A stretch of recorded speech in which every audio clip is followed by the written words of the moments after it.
Então, hoje, o que nós temos na nossa mão é a direção da palavra de Deus.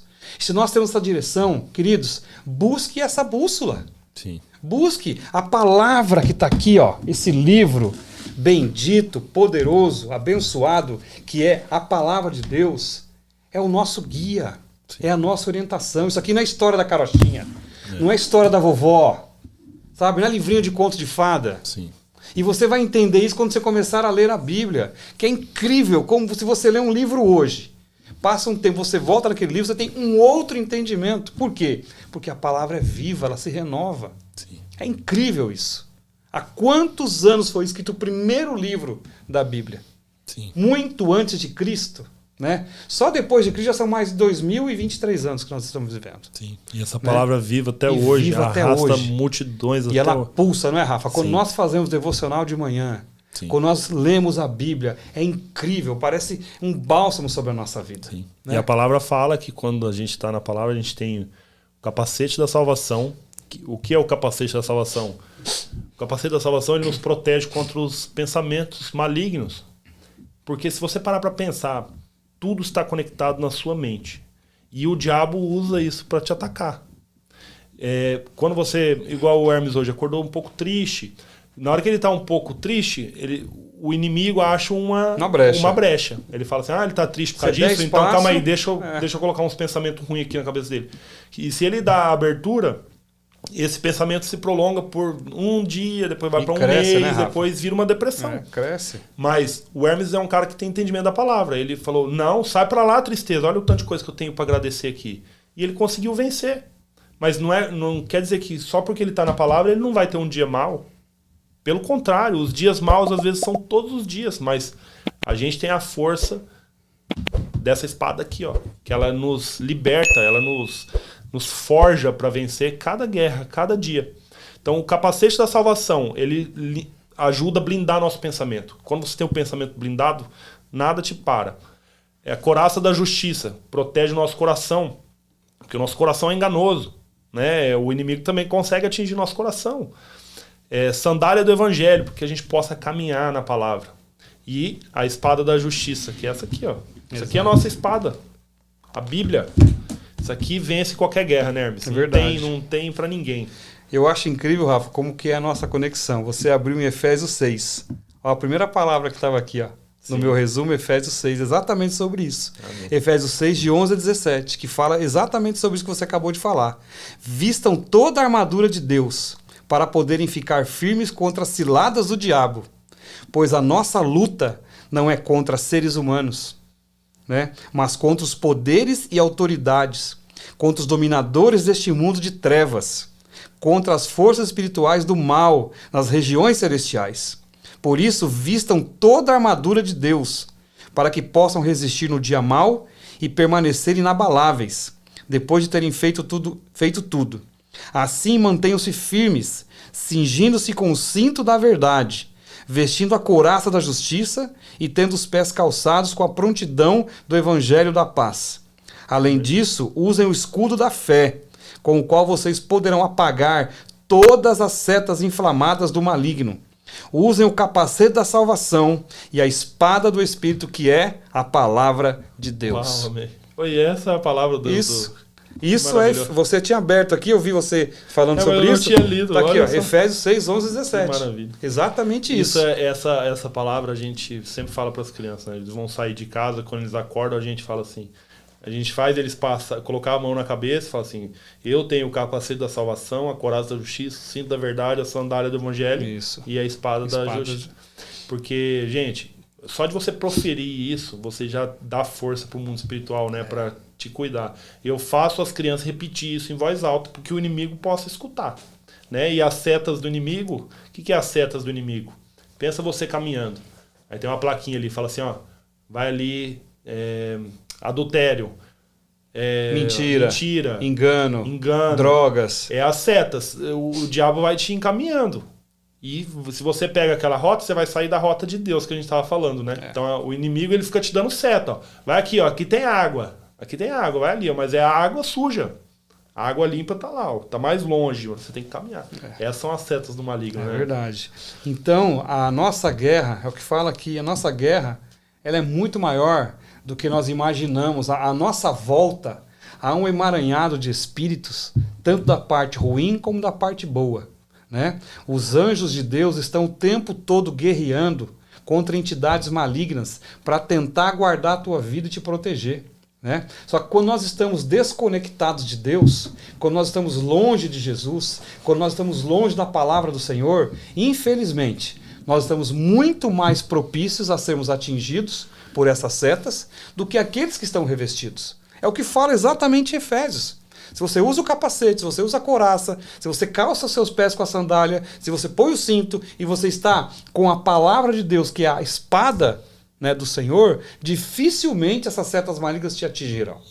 As lutas continuarão? Claro que continuarão. Sim. Você vai estar com a armadura Só completa. que você vai estar preparado, como um soldado, né? A gente vê aqui o soldado americano, quando vai para a guerra, ele vai totalmente equipado. E são equipamentos de última geração, né? O governo investe tudo que é possível em tecnologia para preparar esse soldado, para que ele possa combater um bom combate, para que ele possa atingir o seu alvo, né? Chegar no seu objetivo, destruir o que tem que ser destruído e voltar com êxito, voltar com o despojo da guerra, voltar vivo para poder ser o quê? Condecorado. Assim é a nossa vida, né? Deus nos lança muitas vezes em batalhas, mas Ele nos capacita. Sim. Ele nos capacita. E qual é essas capacitações? Exatamente aqui, ó, Efésios 6, de 11 a 17. Aqui mostra exatamente o que nós precisamos ter de equipamento, né? Quais são os nossos equipamentos? O que nós precisamos de tecnologia? Está aqui, ó. É isso que nós precisamos. Né? Colocar o nosso capacete, a nossa couraça, pegar a nossa espada na mão, colocar uma sandália nos nossos pés, colocar o cinto, e com isso nós vamos enfrentar essas forças malignas. Vamos ter força para orar, vamos ter força para jejuar, vamos ter força para declarar sobre a nossa família que nem uma palavra maligna irá sobressair dentro da nossa casa. Comece a mudar o seu discurso na sua casa. Comece a mudar as palavras que você fala. Tem pessoas que acordam pela manhã já blasfemando, xingando, falando palavras pesadas, trazendo um ambiente sujo, escuro para dentro da sua própria casa. Pais que lançam maldição sobre os seus filhos através de uma palavra. Marido que fala, né, sobre a sua esposa, esposa que fala sobre o seu marido. Sim. Então vamos começar a mudar esse princípio, queridos. Vamos começar a colocar palavras de bênção nos nossos lábios. Sabe? Ainda que você não creia naquele momento. Eu vou falar isso aqui por falar. Amém. Fale por falar. Fale por falar. Porque quando você fala por falar também palavras ruins, o diabo é legalista. Ele vai lá e toma aquilo para ele. E não tá nem aí se você tem fé ou não tem fé. Para começar, para ir para o inferno você ter fé. É o que diz o pastor Cláudio. Fé é uma exigência da concorrência. Né? Para ir para o inferno não tem que ter fé. Você vai para o inferno sem fé mesmo. Agora, para poder estar com o Senhor, para poder andar com o Senhor, aí sim você tem que praticar a sua fé. Sim. Eu sou uma dessas pessoas, Hermes. Eu geralmente eu acordo cedo, eu acordo de bastante mau humor.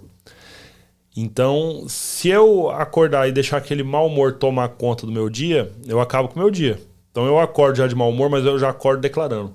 Falou, hoje meu dia vai ser de vitória, em nome de Jesus, graças a Deus eu estou levantando. E por mais que às vezes fale sem vontade, porque a vontade que você tem às vezes é de ficar ali na cama, mas o mau humor me acompanha quando eu acordo, mas já está amarrado em nome de Jesus, não vai mais acontecer. Mas só que quando eu acordo, eu já acordo com palavra declarando para ir abrindo os céus, porque a nuvem negra vem em cima.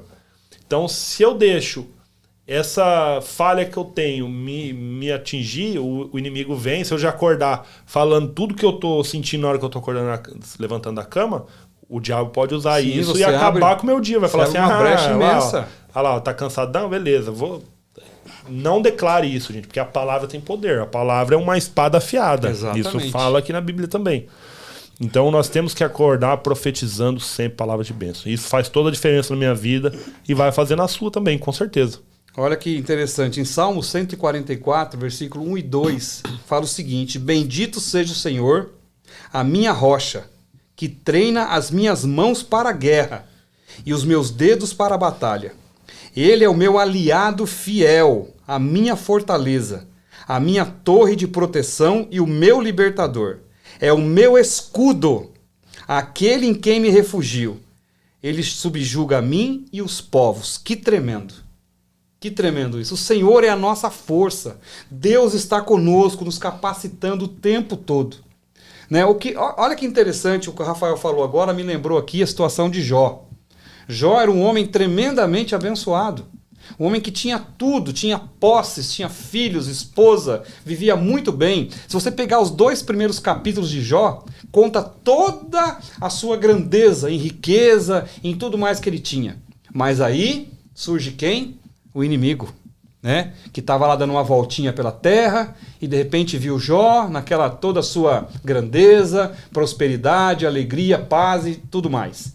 Chegou para Deus e falou: Deus, tá vendo aí o seu servo Jó, só te serve porque é rico, só te serve porque tem posses, só te serve porque é próspero. E Deus falou assim: eu vou mostrar para você quem é Jó.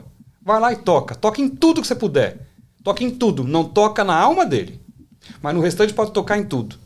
E o que aconteceu com Jó? Perdeu tudo, perdeu bens, perdeu filhos, perdeu propriedades, perdeu riqueza, né? Perdeu tudo, ficou apenas com a esposa e alguns amigos, que muitas vezes nós não sabemos na palavra se são amigos ou são inimigos de Jó. Porque ora condenam Jó, ora, né, tentam alegrar Jó, mas enfim, aí você vai discorrendo no livro de Jó. E ainda coloca uma doença terrível. Isso, né? Ainda pega lepra, que é, né, naquela época... Era impuro. Era impuro, né, já é pecado, não sei o que e tal. Só que você vai lá no livro de Jó, no capítulo 19, verso 25, né? Estava exatamente Jó ouvindo os seus amigos, né? Que eu não sei se eram amigos ou se eram inimigos, mas enfim. E ele diz o seguinte: olha, porque eu sei que o meu Redentor vive e que por fim se levantará sobre a terra. Então não importa o que eu esteja passando, o meu Redentor vive, o meu Redentor é por mim.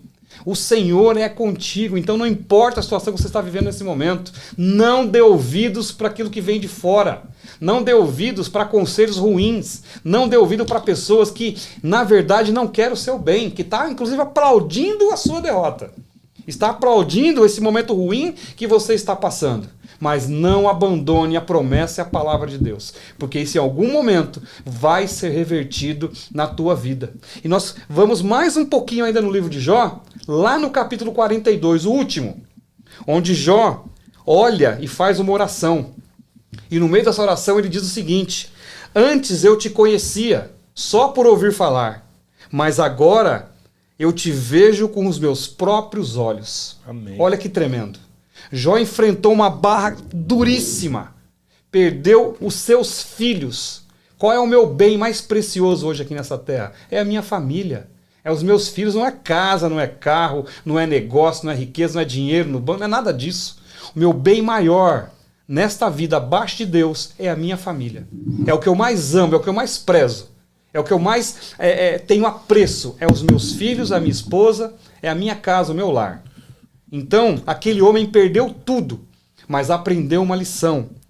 Ele antes ouvia só dizer do Senhor, mas agora ele contemplou quem era Deus na vida dele com os seus próprios olhos.